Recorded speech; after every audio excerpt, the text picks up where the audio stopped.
Okay, so this first video is about molestation, and it's probably the most difficult video that I'm gonna do, mainly because I don't remember a lot of it. I blocked a lot of it, and so that's where I'm gonna begin. Somewhere in my teens, I remember having these memories that would hit me every once in a while, and what was weird about these memories is that they weren't necessarily anything spectacular. Like one memory I had, I remember just I was what I thought I was falling off of my bed and then someone catching me, and again I would just it would pop into my head. I didn't know why, and maybe every year or so, every 6 months, it would just come into my head. Didn't know why. Another one was with me, and I'm gonna try to be vague just because this isn't about getting anyone into trouble, but there's a memory of me playing with someone's body. And I was a very young kid, maybe 5 years old, somewhere around there. And I just remember playing with someone who's a lot older with like, I don't even want to go into the detail because that's not the point of this, but that was something else where like it wasn't necessarily, the memory wasn't sexual, but it was just still weird and odd, and I didn't know why I was having it. And it wasn't until I think I was maybe 18 or 19, and I was talking about rape with a friend of mine who had been raped, and it was just kind of like this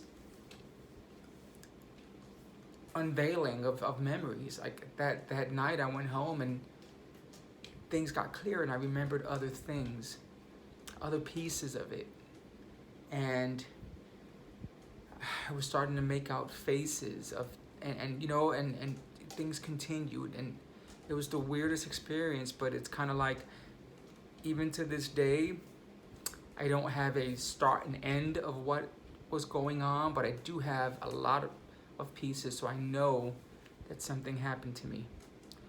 And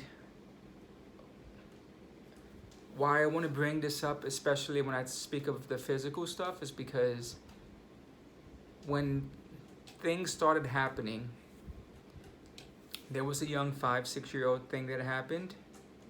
I was always a chubby kid, but when the other thing happened, me falling out or rolling off the bed, I was 8 or 9.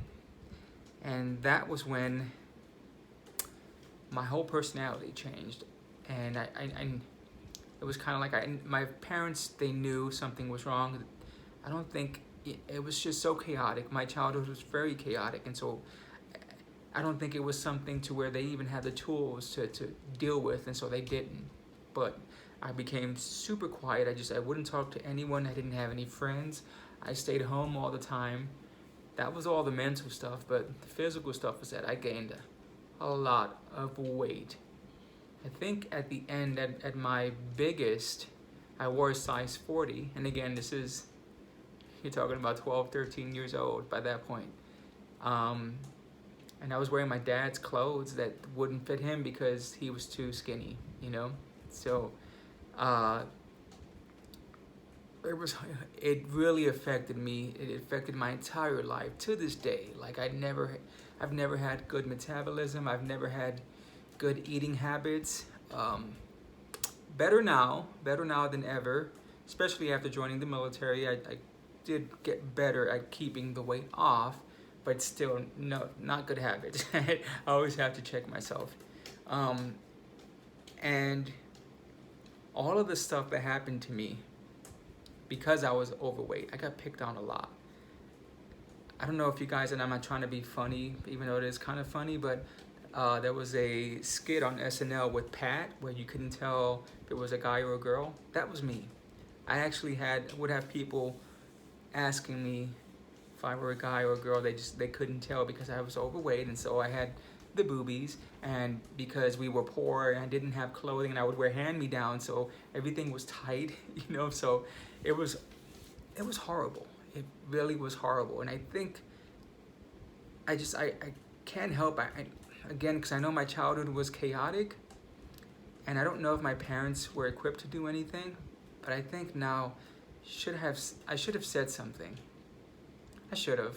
If not to them, then to someone else. You know, we had child welfare services called on us several times. You know, my family, and there were opportunities. I would, you know, be asked if everything was okay, if I was being abused, like all this stuff. And I think now, at the time, I just wanted to. I wanted for things to calm down, and so I lied and I said everything's great. I don't have any problems. There's nothing wrong, and I lied to everyone. And I just figured I'm just gonna keep it to myself. That's something that has followed me throughout my life with other things. And this whole channel is about that. That the fact that I kept things to myself, the fact that I didn't address anything, and all of the stuff that happened later on. So in this situation, with that, obviously it's self-esteem,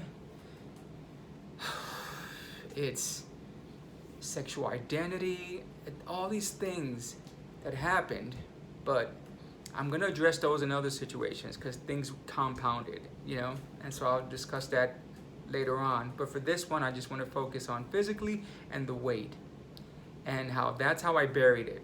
I ate everything down. You know, I kept it down by eating, and it messed up everything. It messed up my entire life. It was kind of like I was the black sheep of the family in all the mental ways that come along with molestation, but then also in the physical ways. I looked like no one else in my family because of that. So that's, I wanted to tell you that so that you know, if you're going through it. I don't know if this video is appropriate for kids. I hope it is, only because I know that there were kids that are going through the same things that I went through, and maybe you just need someone online that's gonna say something that you're gonna go, oh my God, this is the same situation, and I want you to learn. I want you to do better than I did, and to say something so that you're not, 30 years later dealing with stuff that happened when you were a kid, because it's not gonna go away.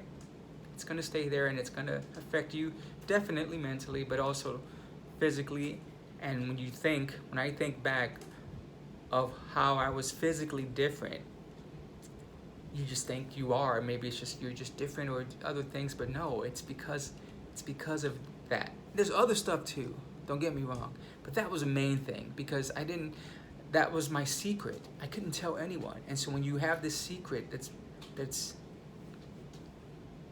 it's so heavy, and you're just trying to numb the pain because it's so painful and you want to say something.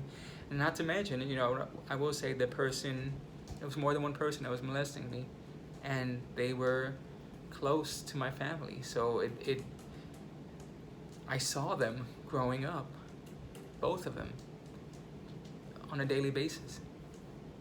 And every time I saw them, things would happen. I remember one time, one of them came to visit, and he picked me up and he was twirling me around, and at the time, again, everything had been suppressed, so I didn't know why I reacted this way, but I just kind of freaked out and I started hitting him, and he kind of just like tossed me on the ground, and my father came over and he just slapped me on the head, and he didn't know why. I didn't know why. But now I know. And maybe that was the opportunity. Maybe if I said something to my dad, maybe he would have noticed, maybe he would have thought, well, if he's acting out like this, then maybe that makes sense. So my advice would be to tell someone, tell your parents, tell your teacher, tell anyone. And even if it's not about holding someone accountable, even if you're not at that stage, tell someone to get it off your chest. If you have a friend that you can confide in, tell them. Just when you keep it inside, that's where other things happen, because it's inside, because it's not going away. It's like a cancer. It's there, it's festering, and it's gonna come out in other ways. So just do whatever you can. Tell someone. Take baby steps, write it in a book, just say it out loud, just do stuff that's gonna keep it outside as much as possible. So that's my advice. Anyways, I hope you like and subscribe, but above all, comment. Just let me know if you've gone through something similar. Let me know if you want any more details, if there's anything that's confusing about what I said. Feel free to share your story with me too. Whatever, I'm here. Bye.